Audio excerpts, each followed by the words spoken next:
How to change your name on Facebook. It's pretty simple and a quick process, so let's get started with the video. Start by heading over to your application Facebook. Make sure you are logged into your account. Now head over to menu at the bottom right corner of the screen. And then tap on its gear icon at the very top. Head over to see more in Account Center. Move into your profile at the very top. Select your Facebook account. Head over to Name. Now in this page, first of all, in order to change it, you have to delete the name that you have created.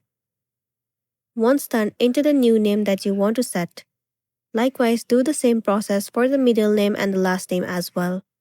Once done, tap on Review Change. And then click on Confirm. After that, your name will be changed on Facebook and then you'll be good to go.